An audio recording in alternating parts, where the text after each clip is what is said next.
The sun hung low over the horizon, burning orange as it kissed the dry hills outside of Willow's Hollow, a dusty frontier town hanging by a thread of hope and gunpowder. The wind whispered secrets through brittle grass, and the wide, empty plains were haunted by distant war drums and wild horses that hadn't seen fences in generations. Mara Whitlock had long since stopped hoping for peace. Widowed young and cast out for choosing survival over social graces, she now lived alone in a crumbling cabin on the outskirts of town.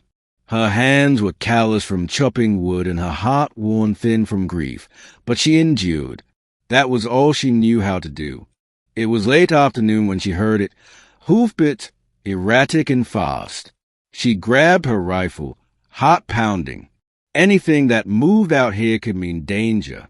Mara peered out from the porch just as a rider came into view, slumped over his horse like a rag doll.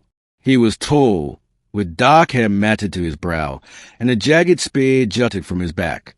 His shirt was soaked red, and his lips were cracked with thirst. Mara rushed forward without thinking, catching the man before he could hit the date. "Lord above," she gasped, easing him down. His eyes fluttered open for a second, blue as a Wyoming sky, and he muttered, "They are coming." Then he passed out cold in her arms. Chapter 2, Ghosts and Fire. Mara didn't sleep that night.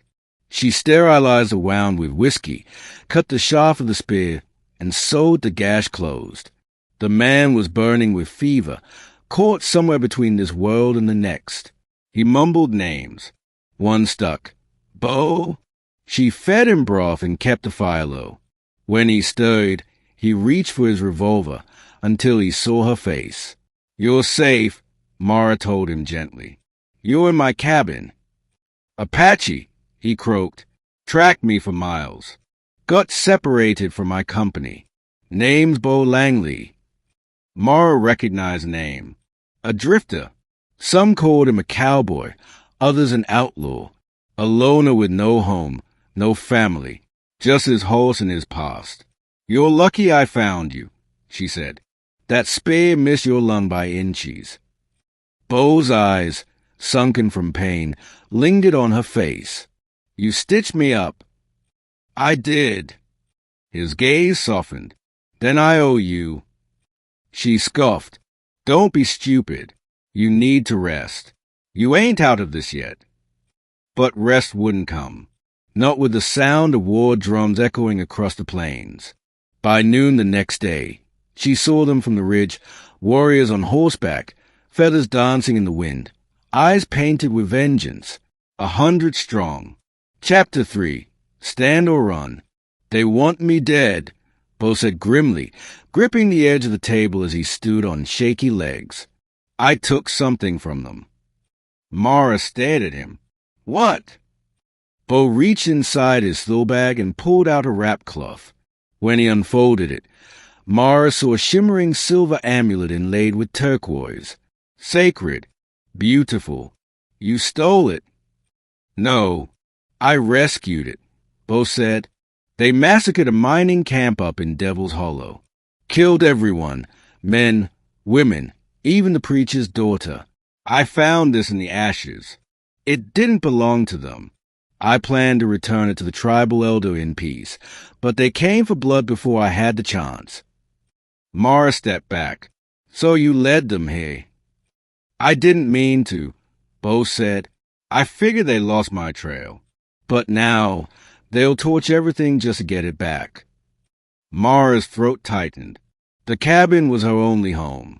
If she fled, she'd lose everything. If she stayed, she'd likely die. "I won't run," she said firmly. "Not again." Bo stared at her. "You don't even know me." "I don't need to," she replied. "You're wounded and they'll burn this place whether I help you or not. So we fight." He smiled, a broken, beautiful thing. "You got grit, lady." She loaded her rifle. "Damn right I do." Chapter 4, Sunset and Thunder.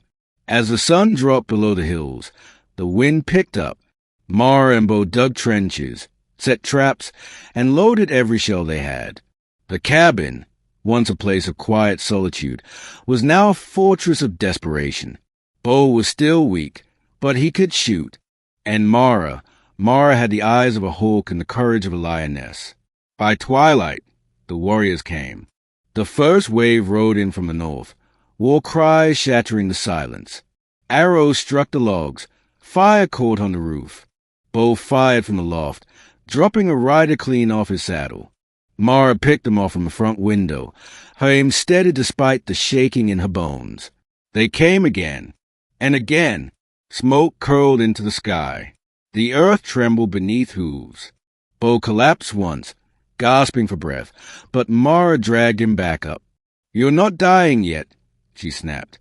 "You sound like my ma." He wheezed, then coughed up blood. "You listen to her?" Mara asked. He smiled. "Sometimes." Their laughter was cut short by a crashing boom. The front door splintered. A warrior burst through with a tomahawk raised, but Mara stabbed him through the side with a pitchfork, her hands slippery with sweat and tears. When the sun vanished completely, they were surrounded, but they were still alive. Chapter 5. A Deal in the Dark. Bo knew they wouldn't survive another charge. His body was failing. He looked at Mara, covered in blood and soot, hair wild, eyes blazing. She looked like a spirit of vengeance. "And love, I can end this," he said, "but I have to go out there." "You'll die." "Maybe," he said, "but if I return this," he held up the amulet, "and show them I mean no harm, maybe they'll listen." Mara shook her head. "You're too weak." He cupped her face, rough thumb brushing her cheek. "Then it has to mean something." Tay slipped down her face. "You don't owe the world anything." Bo looked into her soul. "But I owe you." Then, without another word, he stepped outside. Chapter 6. The Warrior and the Outlaw. The Apaches surrounded him instantly, weapons drawn. Bo held the amulet high. "I didn't steal it," he called. "I saved it. I want to return it, with respect." The leader, an older warrior with scars across his face, dismounted. He took the amulet from Bo and examined it. The others circled like wolves, watching for betrayal. Bo fell to his knees, exhausted. "I'm tired of killing," he said. "I buried women who didn't deserve to die. I carried this because I believe there's still honor left in the world." A long silence followed. Then the elder nodded once. "You speak truth," he said in broken English. "The blood is paid. No more fire." They rode away without another word. Chapter 7. Redemption's Flame. Bo collapsed before he reached the cabin. Mara rushed to him, sobbing with relief. She pressed her hands to his chest, whispering prayers, curses, and promises. "You're not allowed to die," she said. "Not now. Not after all that." He blinked up at her. "You're beautiful when you're mad. You're insufferable. Still want me to stay." She kissed him then, fierce, trembling, real, more than anything. Epilogue. Where the Wind Settles. Weeks passed.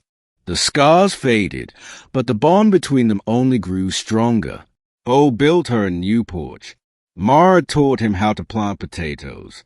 They still slept with loaded rifles by the bed. But now there was laughter between the silences. People in Willow's Hollow talked.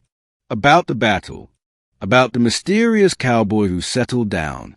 About the woman who once walked alone, and now stood beside a man who'd walked through hell for her. And when the sun dipped low over the hills, Bo and Mara would sit side by side, hand in hand, watching the plains burn gold with peace. Because love, like redemption, was worth fighting for.